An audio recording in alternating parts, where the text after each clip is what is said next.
talagang legal ang pinapasok mo, di ba? Bakit ka nag-rate sa Davao Group? Kasi po, tama po yun sinasabi nyo. Mga misdeclared siya, underdeclared po. Katulad nga po ng sinabi ko, kung Ibig sabihin, meron kang misdeclared, underdeclared. Correct? Yes po. Kaya nag-risk out ka sa Davao Group. Yes po, Your Honor. Tama? O tanong ha? Ikaw ba nagpapasok ka ng mga ukay-ukay, ng mga damit na second hand? Opo. Papasok ka, di ba?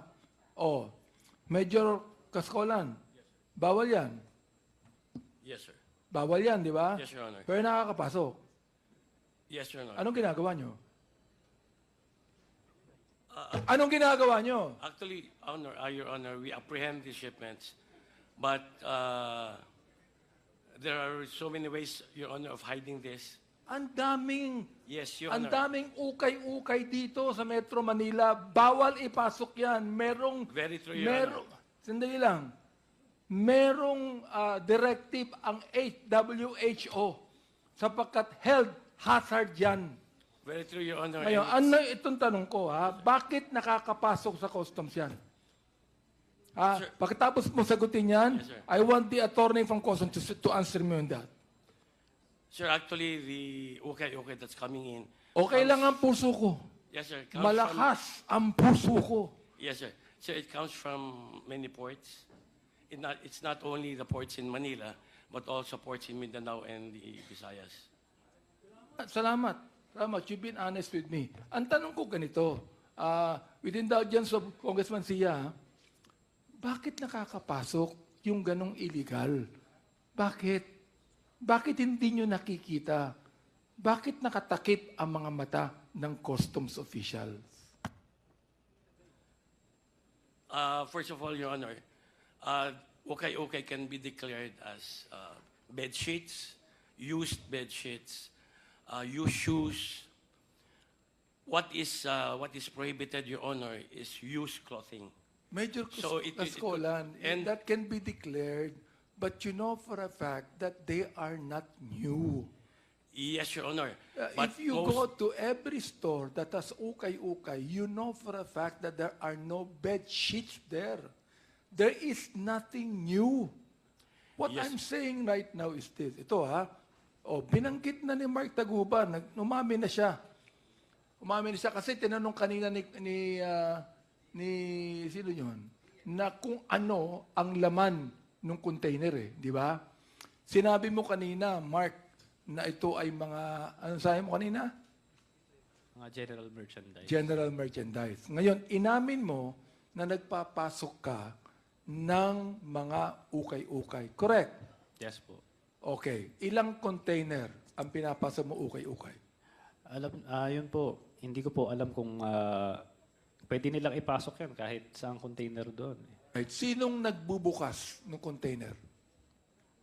Sa Bureau of Meron niyang customs police, correct? Yes po. Merong official ng customs yan, correct? Yes po. Ayan. Nakikita yan. Binubuksan yan. Di ba? Pero Oo. yung Kaya ka nag-reach out sa Davao Group sapagkat alam mo na pag binuksan yan, ipagbabawal niya ilabas. Correct? yes po. Oh, nag-reach out ka sa Davao Group para hindi na buksan ang mga container na yan. O kung buksan man yan, pikit ang mga mata na nagbukas. Tama ako? Yes po, Your Honor. Yun. Go ahead. Container deposit, sabihin natin mga 30,000. 30,000. That's included in the 170,000 per container? Yes po, Your Honor. Included na. Congressman Flores, if I may. Go ahead, sir. Gusto ko lang kasi para makumpleto yung Go ahead, sir. picture. Go ahead, Chair. Mark, gaya nung tanong ni Congressman Flores, so roughly kumikita ka ng 20,000 per container.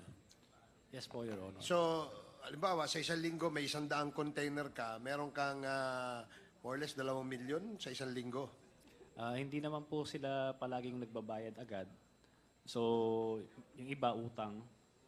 So, pero more or less mga malaking halaga rin po. So, ibig sabihin, pag container, kasi may 20-footer na container, may 40-footer na container. So regardless of the size, basta yun ang tara. Opo. So, alam mo ba kung kanino napupunta yung magkano 170 per container? Yes po, Your Honor. Pwede mo bang ikwento sa amin ni Congressman Kit kung kanino napupunta yung 170 na yon? Kung alam mo lang, no? Kung ano yung breakdown ng 170 na yon? Sabi ko nga po, mahirap naman po magsalita ngayon dahil wala naman sa akin yung mga dokumento ko. Pero kung yan po, nasabi ko na to lahat noon pa eh. Sa Senate hearings, congressional hearings. Wala naman po nagbago, nandiyan pa rin naman po yun. So hanggang ngayon, O pwede niyong makuha yan kung ano, sa sige. Senate. So o- nasabi mo na yan noon. Nasabi ko na po noon to. Tama ba yon, Jimmy, na yung bayaran pala dyan o yung TARA system na sinasabi, per container? Yes, Your Honor. Ngayon uso na GCash. Okay, sige. Salamat. Congressman Kit, you may proceed. Continue, please. So kung you have 30,000 per container and there are 100 containers na pinapapasok mo every week, magkano ang kinikita mo? Mark, Malaki rin po. that's how much ba? I'm very poor in math eh. Ha? 3 million? 3 million a week? Yes, Your Honor. Puchaks, oh sorry. A week yan ha?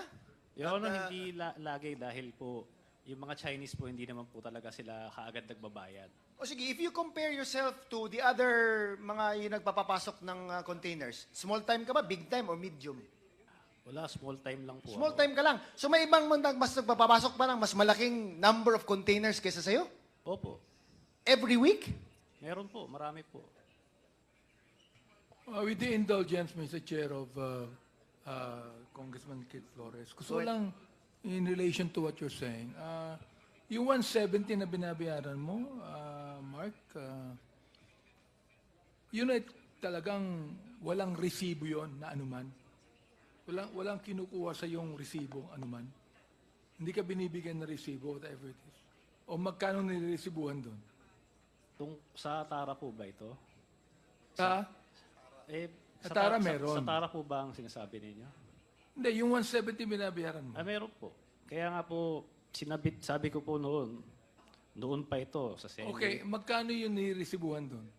Iba-iba po yan. Meron pong shipping line, meron pong customs duties. Okay, magkano yung lagay doon sa 170? Hindi ko na nga po kasi 160 ang lagay.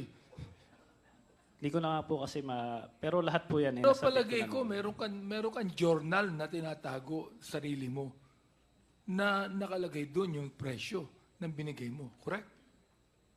Jordan. Meron kang journal, meron kang sariling notebook. Nilista mo yan eh. Alam nga na maibigay mo yan na wala ka man lang record sa sarili mo. Jordan. Meron ka nun. Tama? Wala. Wala po. Aba, Journal. anong klaseng businessman ka? Kung hindi mo nare-record yung yung Kung binibigay ilan po mo. ba yung mga... Meron po. Meron po. Pala meron. I-submit mo dito yung records. Oh, di ba? Meron ka niyan. Businessman ka eh. Pero alam ko po kasi, yung hinahanap niyo po, na meron na po yan eh. Nabigay na nga po sa Senate dati noon. Bigay sa Senado pero wala sa amin. Ang inaano ko ganito, ha? Binanggit mo kanina kay Congressman Flores na 170 per container ang binibigay mo, correct? Yes po, Your Honor. Tinanong kita kung magkano niliresibuhan doon. Oh, hindi mo masabi kung magkano niliresibuhan doon. Hindi mo rin masabi kung magkano lagay na binibigay mo. Sapagkat yung lagay, walang resibo yun eh. Yes po. Kasi kung may resibo yun, may money trail yun. Yes po. Tama ba ako? Customs? Tama ako, di ba?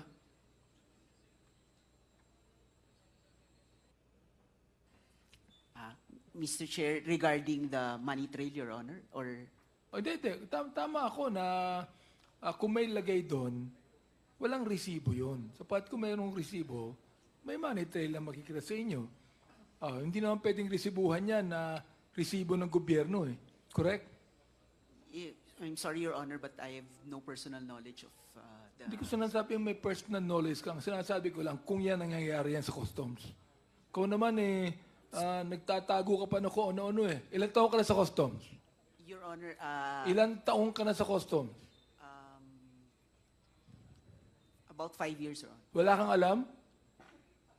Your Honor, About, yung una kong Your Honor. Bira, 5 years ka na dyan, may alam ka. Bira, ang inaano mo, meron kang journal na tinatago dyan. For example, like, okay, 170,000. Niresibuhan ang 100,000. Yung 70, walang resibo. Lagay yun. Di ba? Therefore, yung walang resibo 70,000, nire-record mo yan sa personal journal mo. Businessman ka eh. Sige po, Your Honor, kumahanap ko po. Mahanap mo yan. Kumahanap mo, mahanap mo yan. Maniniwala ako sa sinasabi mo kung bibigay mo sa amin dito yung personal na record ng mga lagay ng mga na binigay mo. Si Chair. Okay? Yes po, Mr. I-submit Chair. mo dito. Para maniwala kami sa'yo. O makikita namin ngayon yan. Eh kung yun sa drugs nga eh. Sa drugs. Ha? O, yung pinapanood ko, Congressman Flores, sa Netflix yung Narcos, ha? Meron silang journal eh. Meron silang journal, record book na nilista o kanino binigay ito. Nakalagay doon eh. Kaya binigay. Meron kanin doon. Tama? Yes po, Mr. Yun Chair. pala eh, meron ka pala eh. Submit mo sa amin para makita namin kung sino tumanggap. Eh, nanguhula tayo dito. Sasabi mo, o sino yung nakatanggap niyan?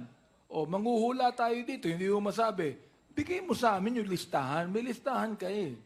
Nilaman po, Mr. Chair. Okay, please proceed. A few more Congressman, questions, Mr. Chair. Mr. Taguba, nung you were doing this business, isang consignee lang ba ang ginagamit mo? O Hindi iba-iba? po. Iba-iba po. Iba-iba? Opo. So ano naman ang share ng consignee doon? May royalty fee po siya. How much naman? 1,500. 1.5 lang Opo. per container. Per container. But hindi ba siya mga problema kung siya din ang may hawak sa container na may contraband at siya nahuli? Yan po yung arrangement eh. Hindi ko po... For a fee of 1,500, yan na risk ang iti-take niya? Kasi po, hindi naman din namin iniisip na yun nga po, may droga o kung ano pa man doon sa container. Regular shipment lang po iniisip namin. Okay, so sige, can you give me an estimate kung ilang consignees ang ginagamit mo for your business? Ang 5, 6, 3 po. 3? Opo. Okay, now, customs, hindi nyo ba wouldn't it be easier to track it na bakit itong 3 consignees na to, ang mga containers sila, ang binabayaran taxes is ganito lang. Mababa. And they're always shipping in containers on a weekly basis. Isn't like if you just graph it, parang hindi ba nakakaano yan na but si consignee A, B, and C, almost 30 per containers per week, yet the average amount of taxes that they pay per container is mababa lang, 40,000 lang or something like that. Hindi ba yan Yes, Your Honor, we have record for that. And, anong ginagawa niyo? Ba't green lane pa rin yung mga consignees na yan or something? Hindi ba yan red flag dapat? Yes, Your Honor, that should be And a my red question flag. is, what are you doing about it? Your Honor, I'm You'll sorry. get back to me? No, Your Honor, it's handled by a different... the Handled risk by whom? management- Risk Management Office. Risk Management Office. So they've been knowing about this and what have they done so far over the years? Your Honor, They can answer it, not you, right? no, Your Honor, Okay. there's a parameter, Your Honor. So Alright. they adjust the parameter accordingly, Your Honor. Kasi parang sa akin, it's impossible not to figure it out na itong si consignees na to, parang bakit ang mura ng taxes na binabayaran nila?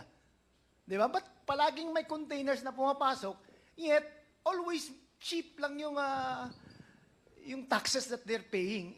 Sa akin, that's red flag already. Parang we should, I think, take a look at it. After 3 weeks siguro, tingnan nga natin to on the 4th week kung ano ba talaga yung mga laman ng container sila. Bakit 40,000 lang binabayaran per container?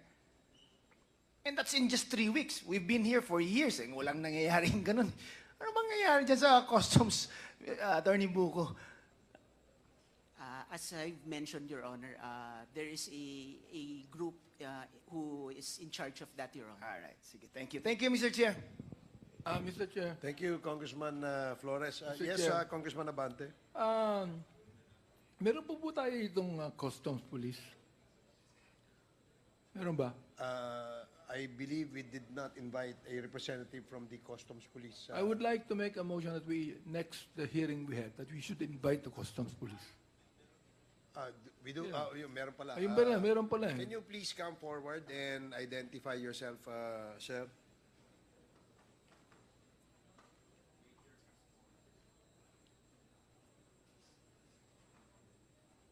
Dito na lang. Yan. Take a seat. Yeah.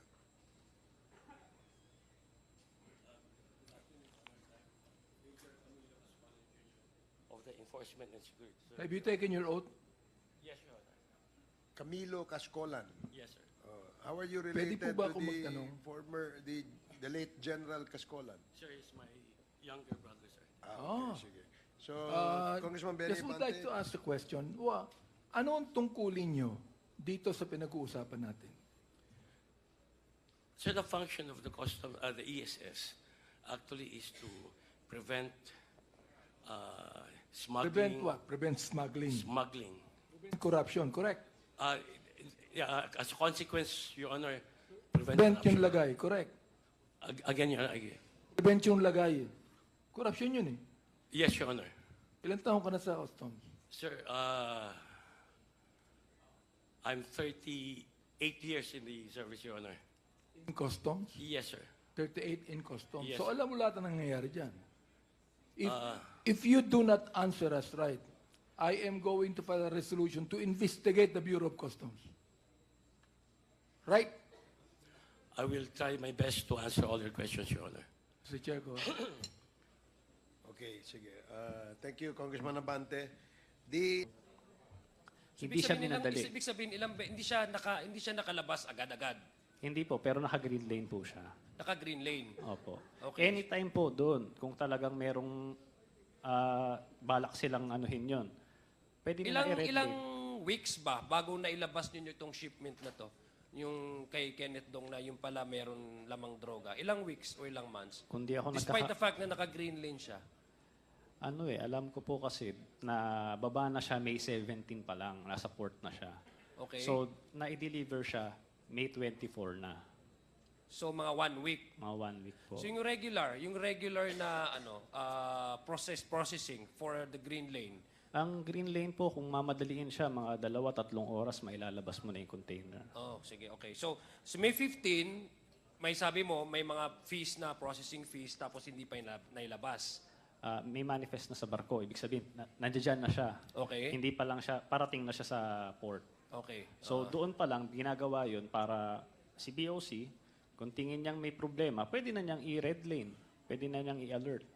So, maski si BOC, wala siya nakikitang kahit anumang anomalya dun sa Pero hindi nyo alam kung sino talaga yung may-ari ng shipment na to.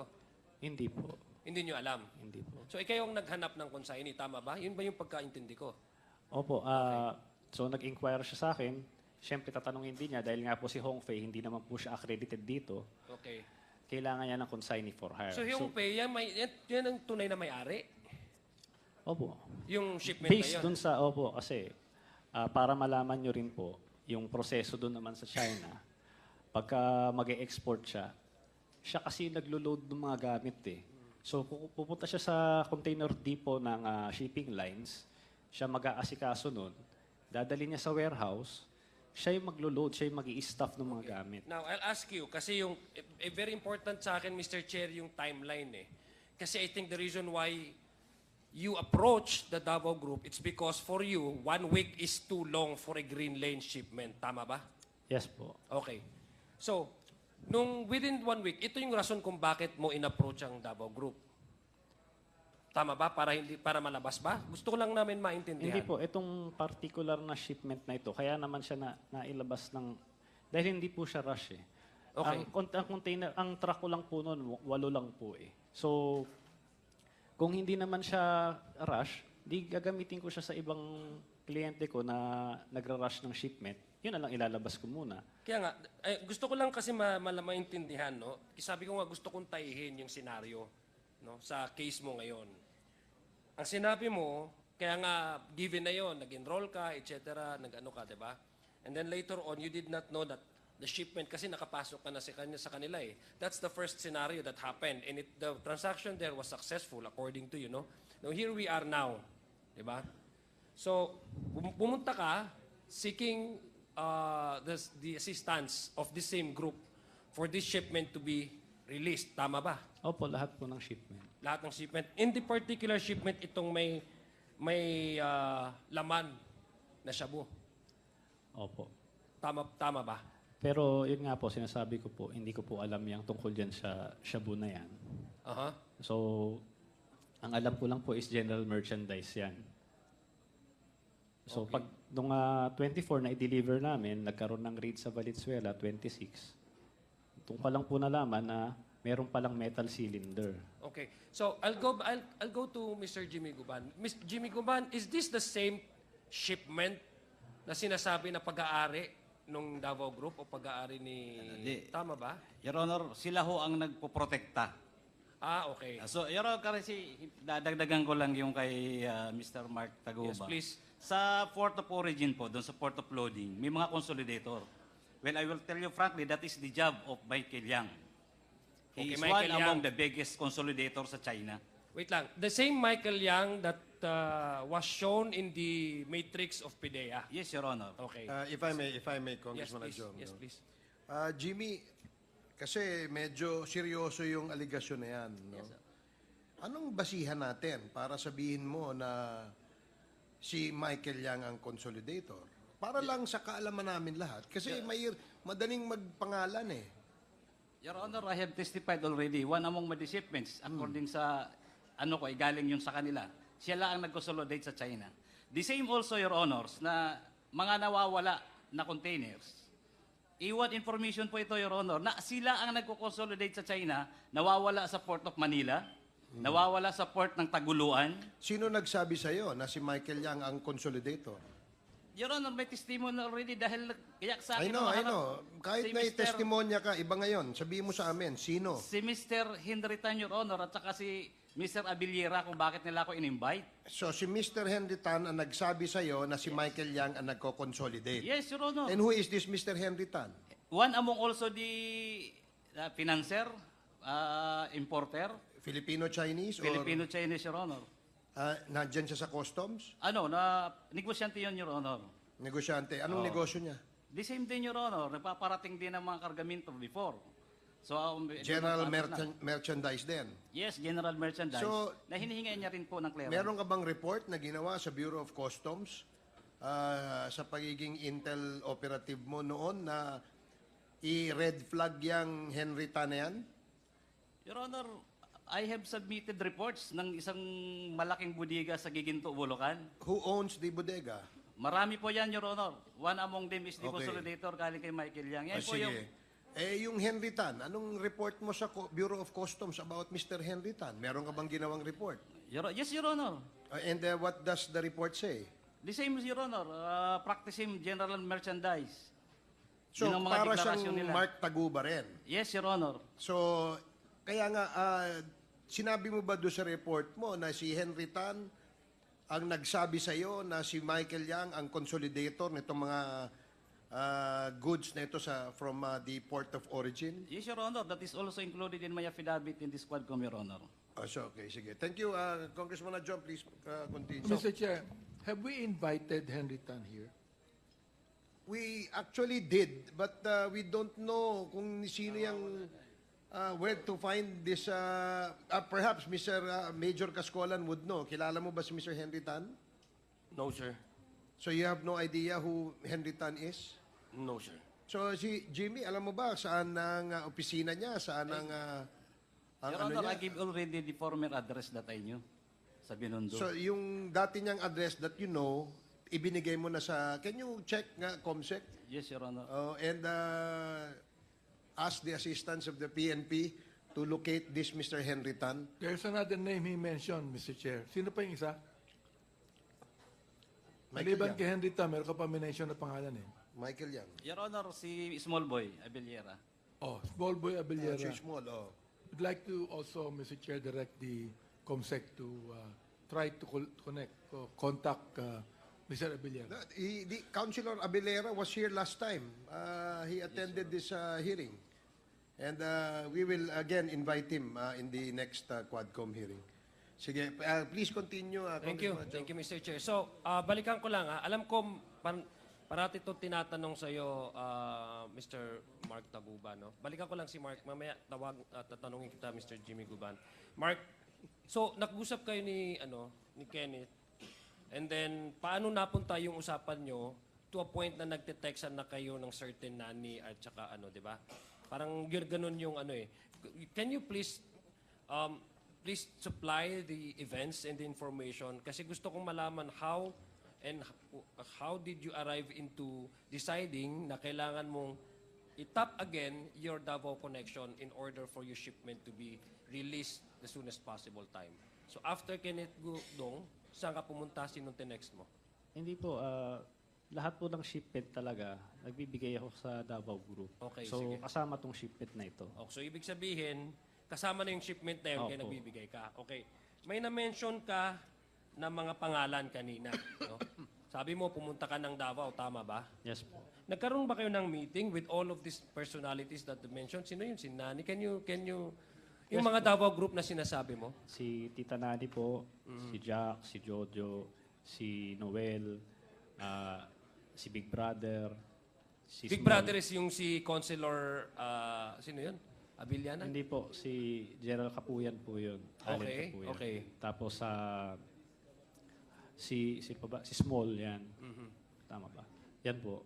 So ito yung, so sasabi mo ba na para silang lobby, kumbaga, kung sa politika sa states, may tinatawag na special interest groups, no? Na na tumutulong sila sa isang bagay para makuha kung ano yung gustong makuha ng kliyente nila. So parang ganun sila, parang pressure group sila para mas mapadali yung transaction mo. And in this case, yung mga releases ng shipments mo, tama? Yes po. Okay. So saan kayong nag-meeting? Nag-meeting ba kayo? Sinabi mo, nag-meeting kayo sa Davao. You were sent to Davao. Did you go to Davao on your own? Or was it part of the arrangement? Ayun po. Pinapunta po ako sa Davao. Okay. So, yun nga po, wala naman akong kilala sa Davao. Si Jack po yung nag-ano sa amin noon, sa instruction din ni Tita Nani. Dinala naman ako ni Jack sa isang restaurant. Hindi ko na po maalala kung saan kami nag-meet. Yun po, nakamit ko po si Small. Ayan. Nag-usap kami tatlo. Sinabihan nila ako, yan, Mark, ito, barkada ito. Yan si Small, yan ang number 1 counselor dito, ganyan. Okay. Tapos sinabihan naman ako ni Small noon na kung papasok ka sa amin, kailangan regular kang mag-remit. Huwag kang papalya. So iba pa yung binibigay, okay. So iba pa yung binibigay mo na 170? Akala ko ba yun ang enrollment na? Iba pa ito? Hindi po. Itong 5 Yung million. enrollment po, yung 5 million po yun. O ito nga yung sinasabi mong nag-enroll ka? Opo. Okay, sige. Please, Tapos meron yung kada weekly. So yung enrollment lang yun para makapasok ka sa kanila. Tapos kada container na i-release mo, magbabayad ka sa kanila. 10,000 po yun. Mhm. So binigay mo itong 5 million na enrollment fee. Sabi mo binigay mo kay Councilor, tama ba yun? Small? Tama, no? Yes po Mr. yun. Chair, Yes, please. nabanggit mo nung last hearing natin, nung tinanong namin si Small, itinanggi niya eh. Itinanggi yung 5 million, itinangging nakausap kanya. Itinanggi niya yun. Okay. So, paano mo ipapaliwanag yun? Your Honor, pagkakaalala ko po, hindi po niya tinanggi na nagkausap kami. Ang itinanggi lang niya Yung 5 million. Yung 5 million. So, syempre, ano niya yun istorya niya yun. Isa storya ko. So, i-deny niya talaga yun. Pero, ang tanging pweba ko lang, sabi ko nga, kung ang hinahanap niyo po is, nagbigay ba ako parang resibo ba? Na tinanggap niya yung 5 million, parang gano'n.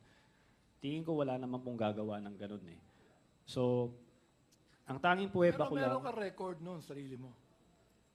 Wala resibo yan. Totoo yun. Pag nag-resibo ka, tanga ka na.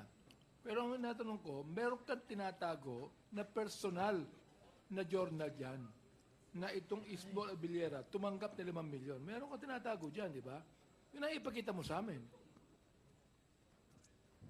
Aha, sige po. Okay, Mr. Chair. Mr. Chair, what appears to me, Mr. Chair, Mark, is, although bata ka nung oras na yun, pero I'm sure, meron ka namang idea sa negosyo, di ba?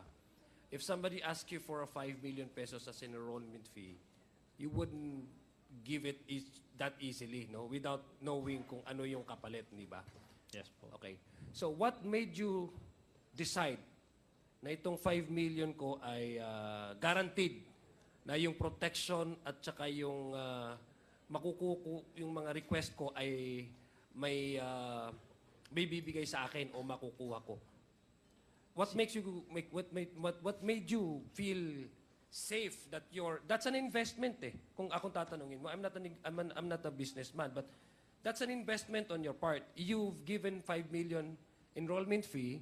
In exchange is protection and for all of your shipments to be released as quickly as possible. Hindi ho tama ho ba yun? So, what made you decide to go to Davao despite the fact na ilang beses kayo nag-meet ni Nani at saka ano? Balikan ko lang po dun sa... Okay. So kikita na Nani pala, okay. Weekly po talaga, nagre-remit ako sa kanya. So sabi ko po, Saka nagre-remit kay? minsan po, sa kanya mismo, Sinong kanya? kay Tita Nani po. Okay. So minsan po tatawagan niya ako, nandito ako sa baba, sa tapat na lang opisina ko yon. O minsan naman, pupuntahin niya ako sa isang lugar, doon kami mag-meet. So, weekly po yun, kada container po na napaparating ko. Doon naman po sa ano yung naging insurance ko po. Ang totoo po niyan, tama po kayo, parang sugal po yun. Pero ang naging basihan ko na lang po si Jojo Bacud kasi taga sa amin po siya eh. Kilala ko po siya noon pa. So, Si Jojo Bacud, kasama ba sa Dovo Group? well, I assume kasi siya yung nag-ano sa kanila eh. Nag-refer sa kanila eh. Okay. So, Mr. Chair, I'd like to make a motion that we invite Tita Nani and Jojo in the hearing. With the indulgence yeah, please, of yeah, sure. Congressman Adyong. Yes, what is the motion? That we invite a certain Tita Nani and Jojo in the next hearing. There is a motion to invite a certain Tita Nani and a certain Jojo in the next scheduled Quadcom hearing. Duly seconded. Are there any objections? Hearing none, the motion is approved. So, Comsec, please invite the two personalities mentioned. Sir Chair. Please proceed. Yes, please help me understand, Mark. Gusto ko lang talagang yung the whole transaction that happened. I want to know, earlier, you responded na you've been paying 170,000 to Tita Nani, di ba? Hindi po. I'm sorry, to the customs, yung Tara system. That's it. Yung 170,000 po yun, may Per breakdown po container, yun. yes, okay. So may tara doon, meron din customs duties, merong shipping line. So this is already exclusive of the 5 million enrollment fee. Bukod po Okay, bukod pa yon. So hindi yun guarantee na dahil nagbabayad ka ng 170,000 ay enrolled ka na. Tama? Enrolled ka na meaning nakapasok ka na dun sa grupo na magpo-protect sa tayo sir, di ba? Tama? po. Okay. So when you were asked to pay for the 5 billion, ibig sabihin this is another layer of protection naman. Tama ba? Hindi po, yung 5 million po yun, ano yun eh, pagpasok mo pa lang sa Yun kanila. nga, exactly, yeah. Kasi ang gusto kong tanungin is why do you have to pay for another 5 million when you were already dealing with the same persons? You were already helped by kasi di ba sabi ko kanina the reason why na nagtiwala ka kasi lahat ng mga transactions mo before napalabas, di ba? Ito po. Okay. So, now, dahil malaki yung tiwala mo, ang tanong ko is you were already dealing with the same persons, Tita Nani, etc., ganito. So, my question is, why do you have to pay for another 5 million pesos over and above those amounts that you're paying these people kung meron na kayong engagement early on? Gusto ko lang maintindihan, help me understand. Kasi parang ang impression sa akin, Mr. Chair, pardon my ignorance, gusto ko lang talaga malaman. It's going to be another layer of protection, if you ask me. Because you need to pay up a additional 5 million insurance policy, di ba? Ganon yung labas niya sa akin eh. Yes, gusto ko, paintindi mo daw sa akin, Mark. Yung 5 million po, isang beses lang po ako nagbigay sa kanila. Okay. Yung pumunta po ako ng Davao. Ano lang yun, kumbaga, walang container na involved doon. Ano lang yun, baga, para makapasok ka lang sa Okay, kanila. now I understand. Okay, so ibig sabihin, kailangan talaga nila for your protection. Opo. Okay, so ganun yung pagkaano ko. So, ngayon, ang tanong ko ngayon, you've mentioned big names, di ba? Parang ang na-mention mo is, isa sa nagtiwala ka sa mga taong to, nagbigay ka ng 5 million because may nami-mention sila ng mga pangalan tulad ng yung si Man Scarpio, Attorney Man Scarpio, Congressman Pulong Duterte. What made you at least convinced na talagang isang grupo ito at ito sila Nani, ito sila, sino pa yung mga na-mention mo ng mga pangalan, ay talagang magagamit nila, if ever, no, presumed, no, na the allegation is magagamit yung kanilang influence. So what made you convince na itong Davao Group ay talagang sila yung namumuo nito? Yun nga po. Yung mga container ko nga po is na green lane po lahat. Ang totoo po niyan, kung tutuusin, nabanggit ko lang talaga sila sa congressional hearing nung last time.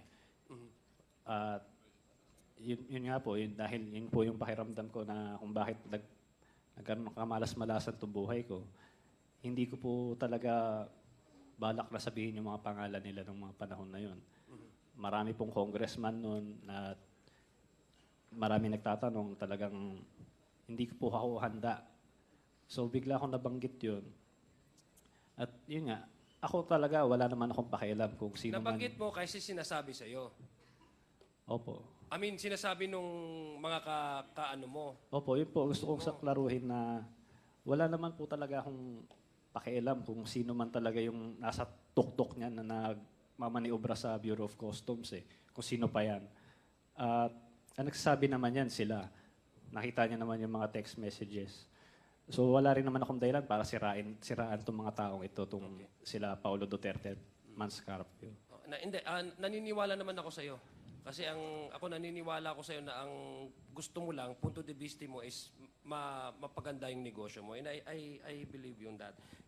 Ganito lang, gusto ko lang tanungin, may na-mention ka na Chinese name na from the place of origin nung itong shipment na to. Ano yung consignee kasi hindi siya accredited dito? Yun po yung Hongfei. Yun po yung Hongfei export, import. Tama ba?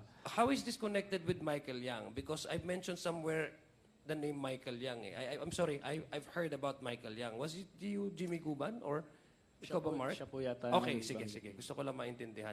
So itong itong kumpanya na ito sa China, wala silang accredit. So they need a partner here, local consignee, tama ba?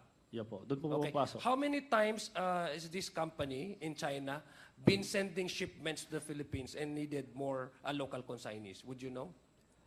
Base po doon sa nakita kong investigasyon doon sa Senate, kasi may logbook sila Oo. Marami din silang iba pang mga broker consignee na ginagamit. Okay. So, wala na po akong personal knowledge kung ilan. I think, Mr. Chair, this is very important, no?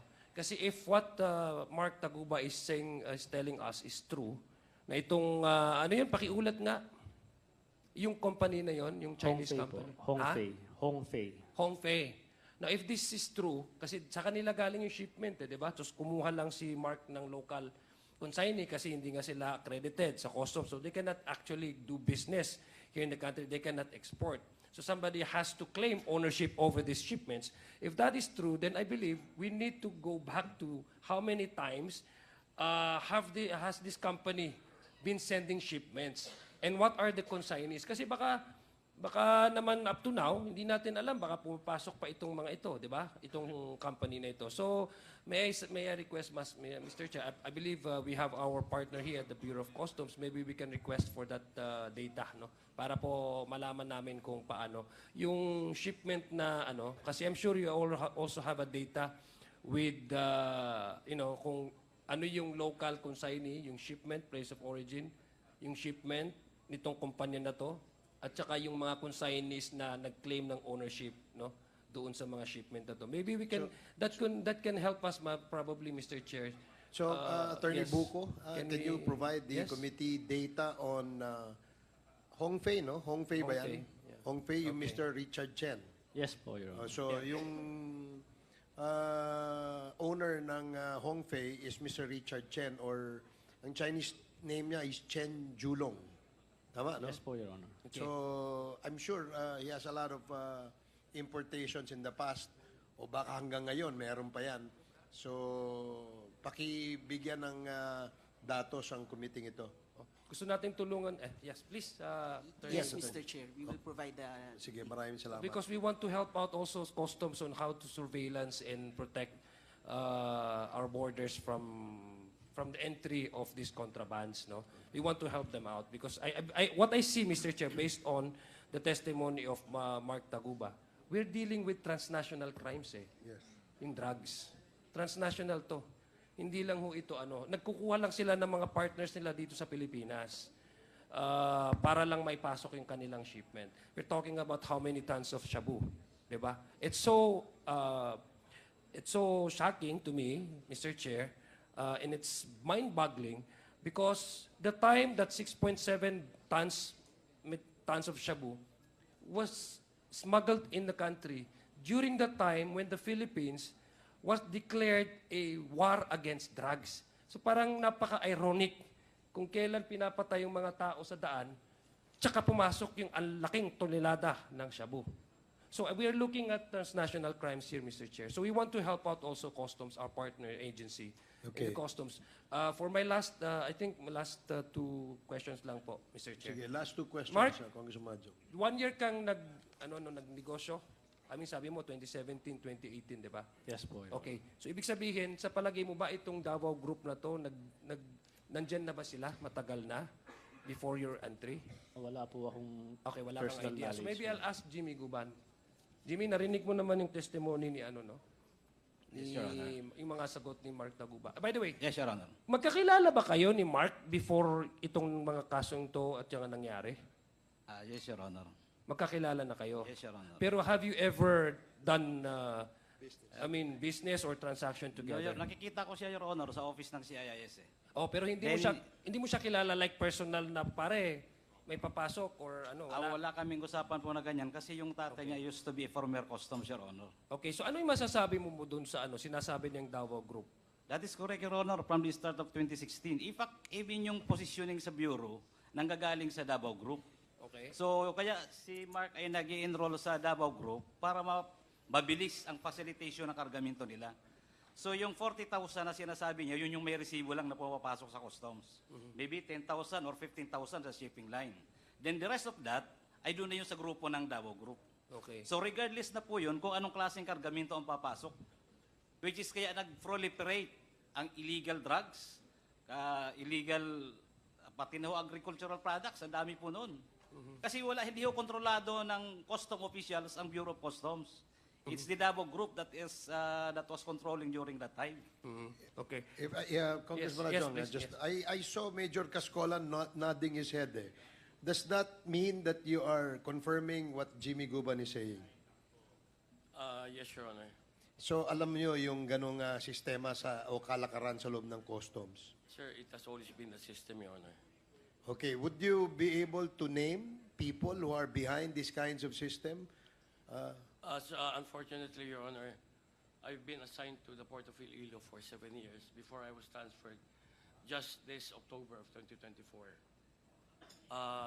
Other than that, Your Honor, the happenings during those times, 2016 to present, I do not have much knowledge, but I can get only information through the grapevine. So grapevine information lang. Pero dun sa post mo sa Iloilo, Yes, Your Honor. is this happening? No, Your Honor, because Port of Iloilo only just recently had containerized shipment. So before that time, only box shipments were brought to Iloilo. Bulk shipments meaning hindi containerized. Yes, Your Honor. So hindi pwedeng itago. Ibig sabihin, makikita Wala. mo kung Wala, yan ay Your Honor. semento, bigas. Yes, Your Honor. So iba talaga yung nasa loob ng container. Yes, Your Honor. So ngayon, containerized ang shipments dumadating dyan. Yes, Your Honor. Are you now with the Manila port or still in Iloilo? I'm now the executive officer of the Customs Narcotics Office, Your Honor. Okay, sige. Please For my continue. last, Mr. I Chair, guess, okay, so Mr. Chair, Congressman Abante. Alam ko na marami rin ka rin alam. So, are you willing to talk to us in an executive session to tell us everything that you know? I will try my best to answer all your questions, Your Honor. Thank you. Please proceed. Yeah, last Mr. for your Chair, last question. For my last question, I believe Mr. Guban, maski hindi ito ata kinwento or sinabi ni Mark as a form of responses sa aming mga membro ng committee, alam mo na may kalakaran na ginuto. Tama po ba? Yung Davao Group, alam mo. Yes, Your Honor. Okay, even without his testimony or without his answers, you already know that there is a group called Davao Group operating within customs. Yes, Your Honor. Okay, sige. So, Mr. Chair, for my last, and maybe Mark Taguba, do you still stand your position that you have no idea whatsoever na itong shipment na inarrange niyo ni Mr. Kenneth Ong na galing kay Hong something yung ano, tapos kumuha ka lang ng local consignee ay may lamang droga. Do you still stand with that? Wala po position? kaming alam Wala sa- kang kaalam-alam. Okay. Wala po talaga. Sige. Mr. Chair, for my final manifestation, Mr. Chair, I would like to manifest, I guess, no, that the testimony of Mr. Taguba is in fact corroborated by Mr. Guban. No, kasi alam niya maski hindi niya na ano. In fact, before we invited Mark Taguba, Jimmy Guban already relayed to us portion of that kind of arrangement and what you call this, yung ganong klaseng pagpapalakad. And then he also mentioned about certain names which appears to be names mentioned by Mr. Taguba. And yet they don't know each other. They know maybe sometimes nakikita sila but they are not the type of persons na friends or nagkaroon ng negosyo. So, Mr. Speaker, the fact that they not that close and they haven't done any business together, no, as a tracker who's doing business in customs, as a former head of the intelligence division in the customs, makes, Mr. Chair, to my knowledge, no, at my understanding, it makes their testimony more believable. Because there's no reason for one of them to lie for the benefit of the other. Hindi naman magbe-benefit, Mr. Chair, si Mr. Guban kung mag-corroborate. So I think, Mr. Chair, it's parang ano, yung sinasabi po nila sa English na cut from the same cloth kung titingnan natin yung storya nila. So it makes it believable, Mr. Chair, because there's no point for either Jimmy Guban or Mark Taguba to lie to benefit either of the two, Mr. Chair. So, Mr. Chair, para sa akin po, we need to, apart from looking at the real scenario, who are the culpable persons involved in this kind of transaction, particularly the case of Mr. Guban and Mr. Taguba. I think I'm confident, Mr. Chair, no, I'm just saying this, that under the current leadership of our commissioner right now, and with all of this information coming out, this committee, Mr. Chair, this committee can help out, and I believe the current leadership of the customs is really committed to really reform the Bureau of Customs and really strengthen our borders from protecting our streets from the entry of contrabands. And we